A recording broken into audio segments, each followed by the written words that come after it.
defense? You know what?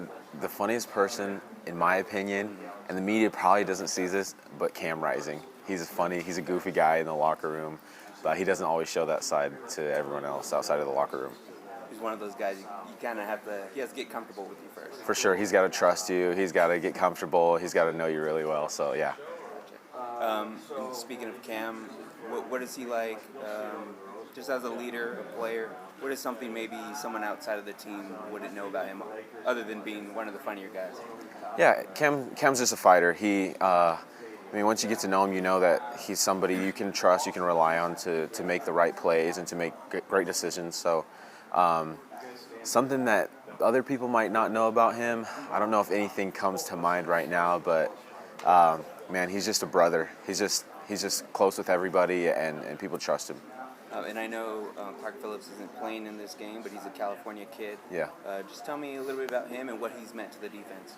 Yeah, Clark's been awesome. Clark's elevated our level of play for so long this season, and really since he's gotten here on campus to Utah. So he's been awesome. He's helped people in other position groups get better, not just the guys in his room. So he's been a great addition to the Utah football program. And for Penn State and what they do on offense, what are some things that you've seen from them and that you may be expecting?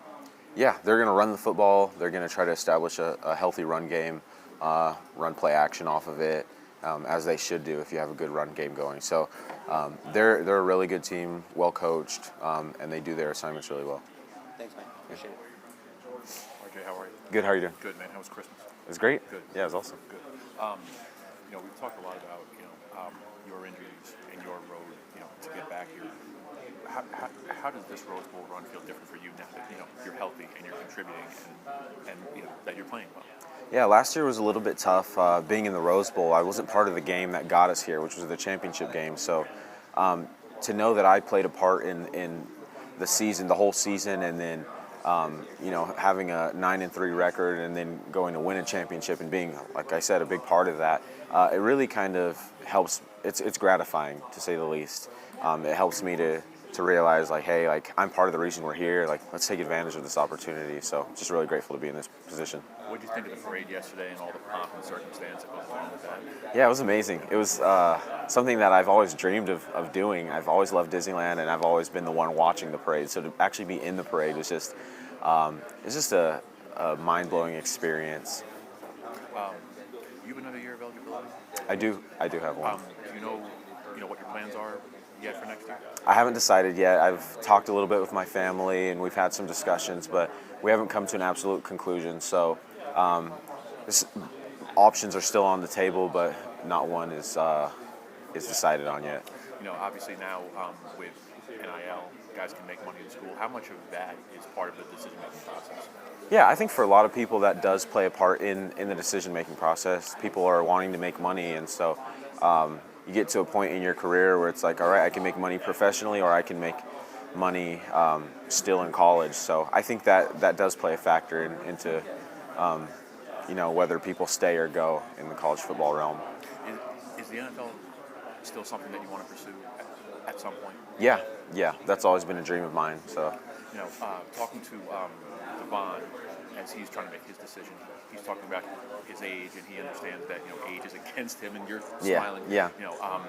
How much of a concern is that? Again, you want a legitimate shot at the NFL, knowing that the older you get, it gets harder. Yeah. Devon and I are about 2 weeks away in age, so yeah, okay. We're both 25 now. So yeah, we're up there in age, and that does play a factor.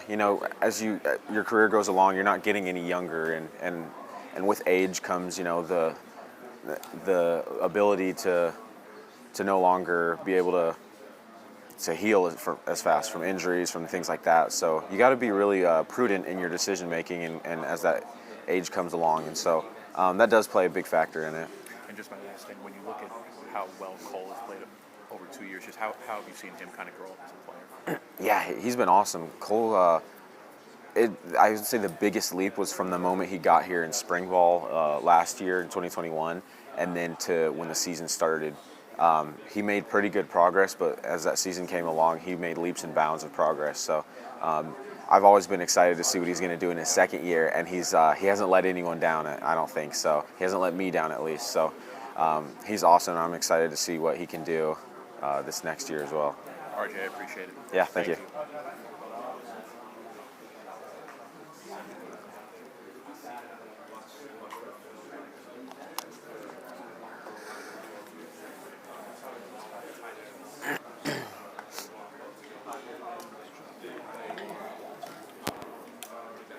How you doing? Good. How are you? Good.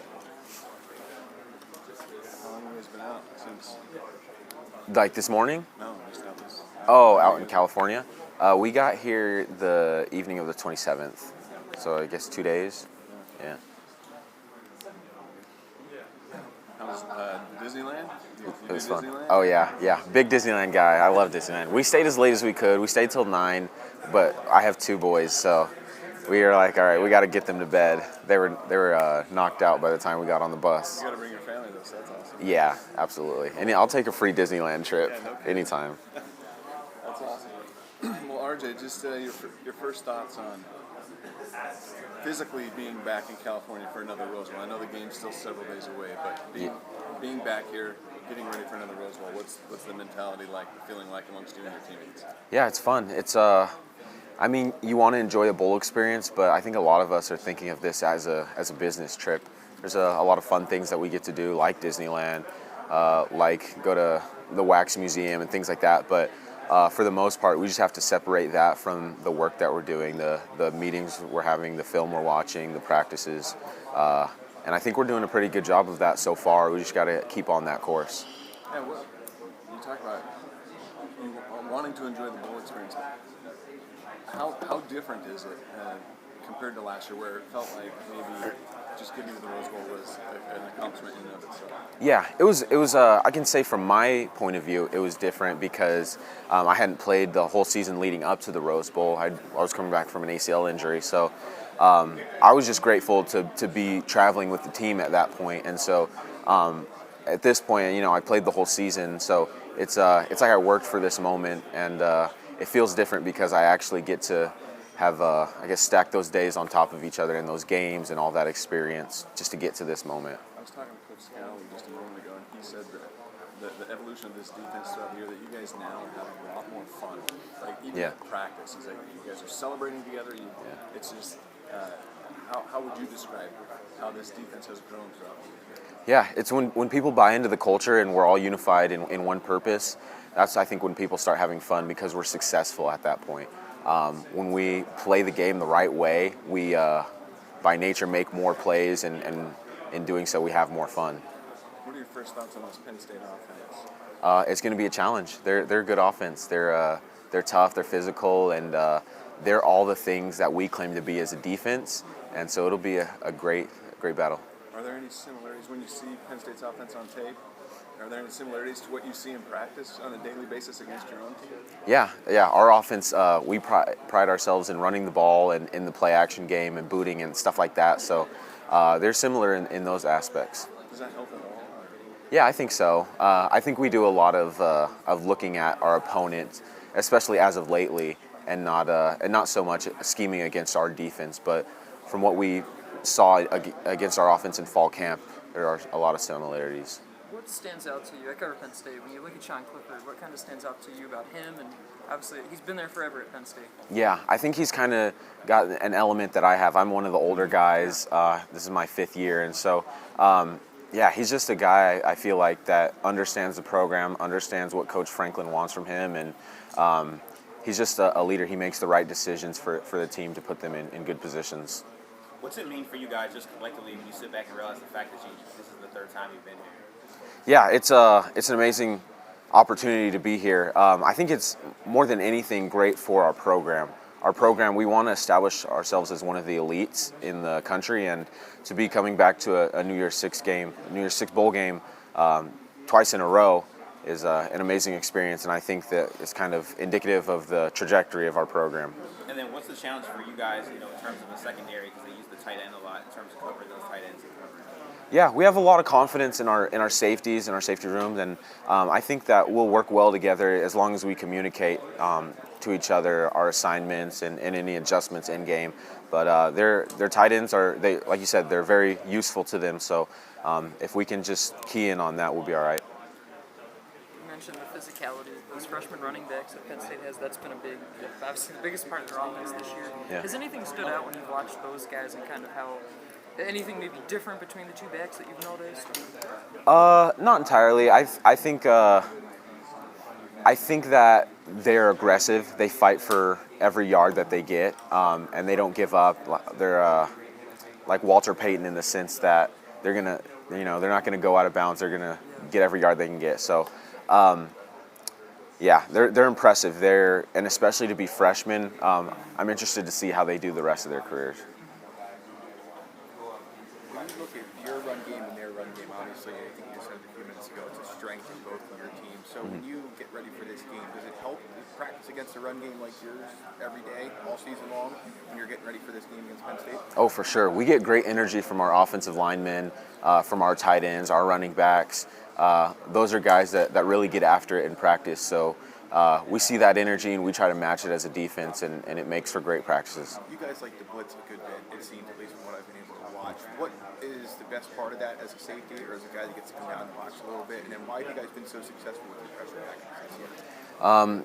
Yeah, we do. We have blitzed quite a bit, leading up to this game throughout the season. And so I think that what's been helpful is just how well our corners cover. Our corners, our nickels do in man coverage. So we have a lot of confidence in them, in their coverage skills. So that's why we can bring the blitzes that we do.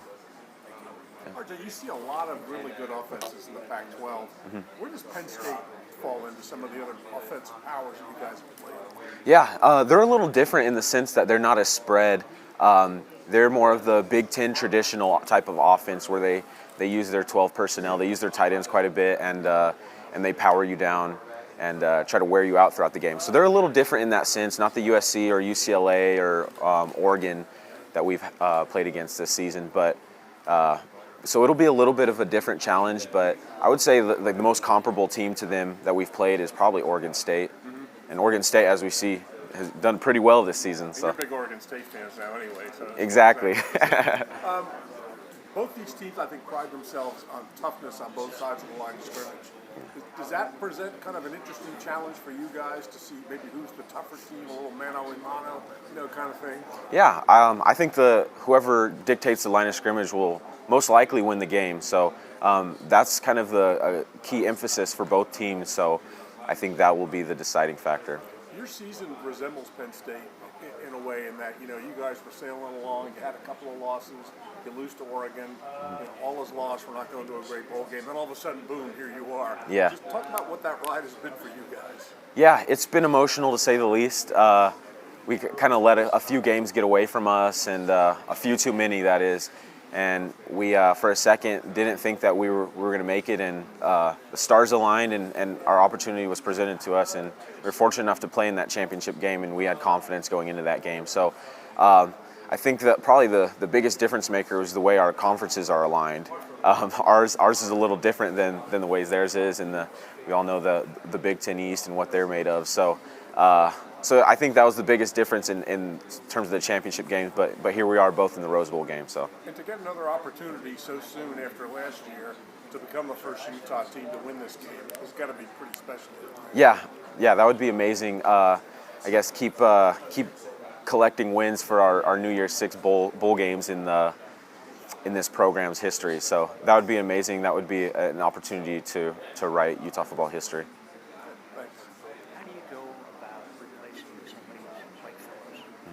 Yeah, I don't think you really replace him as much as you just say, hey, next man up. Clark is a guy that brings so much value to a team no matter who it is, and I'm sure he's going to do that at the next level. So to not have him, it's tough, but we're confident in the guys that are coming back up to replace, as you would say here. Sorry. Yeah. What makes your defense so successful? So we buy into the culture. I don't think any one person's more important than the other. We all play vital roles, and if everybody does their 1/11th, we work like a well-oiled machine. What are your thoughts? What do you see on film from their running back, Singleton and Allen, two freshmen? Yeah, they're fighters. they've got good quickness, good speed. They're aggressive. They'll put their shoulder down and get more yards, and they're a pretty good 1-2 punch. What's your evaluation of their tight ends and the role that they play in their offense? Yeah, their tight ends do a really good job blocking, and once you think that they're just there to block, that's when they slip out and they catch a route on you. So you got to be very aware and have very good eye discipline on them to be able to key in on what they're doing. Thank you. I appreciate your time. Yeah, thank you.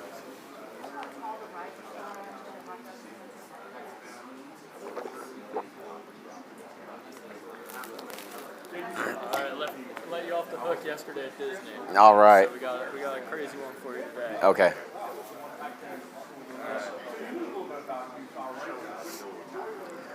Who on the team is not getting the aux in the locker room?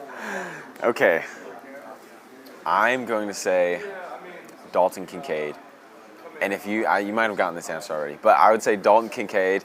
He just plays stuff that's like just a little questionable sometimes. It's a good song, but it's not at the right time. So I would say Dalton Kincaid. We got 3 Dalton Kincaids already. Really? Yeah. What does that say about Dalton?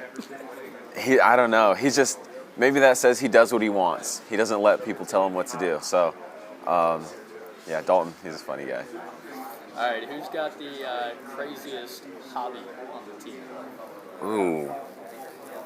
I don't know that it's crazy. Gabe plays pickleball a lot. He's really into pickleball. And that's not so crazy because that's gotten popular as of lately. But I would say maybe me and Miki Suguturanga, we have this thing going where we play Settlers of Catan quite a bit. So, a matter of fact, we'll probably play tonight. So, we're big Catan guys. Sweet. What's your strategy in Catan? I haven't played in so long, but like I literally haven't played in over a year. But I usually try to go for like, what is it, wood and brick at the beginning and get roads. Yeah, roads. Get roads. It's the move. Junior was saying that Dalton just has only Taylor Swift stuff. Yeah. Down the mood every time. Exactly. It's like, it can be a good song, but it's just not like when you should play it. It's like, yeah, it's funny. Know the moment. Feel the vibes. Yeah. How's everything going? How was Disney? It was fun. It was a lot of fun, yeah. It was pretty tiring, man. We got back to the hotel and just knocked out. Yeah. I probably fell asleep like within 2 minutes of my head hitting the pillow. That's awesome. Yeah. So we got the kids down and we're like, yeah, we're going to bed. That's the way to do it. Yeah. Yeah. It was a good deal. You guys actually get to have the true like Lowry's experience. Are you excited about that? Yeah. Last year. Yeah, because I didn't know what it was supposed to be last year. That's true. That's Because actually really it was cool. at the hotel. Yeah. So I was like, I just took it for what it's worth. I didn't know anything different. So now it'll be interesting to see how it's supposed to be. So Nice. yeah, I guess it would have been not as great as if it was the other way around. I had the original experience first and then had it at the hotel. I probably would have been disappointed. That's true. So we're just building up on Yeah. the experience. Expectations, high reward. Yeah. Yeah. Did you get to hang out at Disneyland much? No? It was all work? We're in and out. Yeah. Right on. I wish. This is my 10th time going to Disney, and I've never been on a ride. Seriously? Just only doing this every year, you know? Yeah. Dang. That's tough. It always looks fun. Yeah, no, it is a lot of fun. Or just like a hellhole, depending on how you look at it. Yeah, it was, it's always tough when you gotta look out for, like, obviously, your little ones. Yeah. It's, you don't get to go on as many of the big thrilling rides, the roller coasters and stuff like that, but it's fun to just go on those couple rides and just see their face light up. Like, when we went through, like, Little Mermaid and he saw all the little sea creatures just dancing around, he was just mind blown. Yeah, it makes it worth it, for sure. You have just the one? Or how many? We have 2. So I have one that's about to turn 2 years old, and then one that's 4 months old. Oh, that's like the perfect time to go. Yeah. All you. I almost forgot to ask you when you were talking about Disney. Yeah. You were in the horse-drawn carriage ride yesterday. Talk to me about what that experience was like. Have you ever been in a parade in a horse-drawn carriage? What was that like for you? It's amazing. So I'm from a little small town. The only like parade I've ever been was like our Veterans Day parade, and I was just on like back of a trailer as a part of the football team in high school. So in my little small town. So that was the only one I've ever been a part of. But it was an amazing experience. I've always looked at those parades growing up, like as a kid, and man, like this is so cool. These people are so awesome. They look like they're having so much fun. And so to be in the parade was an amazing experience. Was it a little overwhelming at times, though, with all the crowds packed in and everything? And You know, the most overwhelming part was all the waving, all the smiling and waving. Your face gets really tired from smiling that much, but it's Disneyland, so you can't not smile. through that. And you got the wave down? Yeah, I've kind of, they taught me the princess wave, so I'm still working on it, but I'll perfect it soon.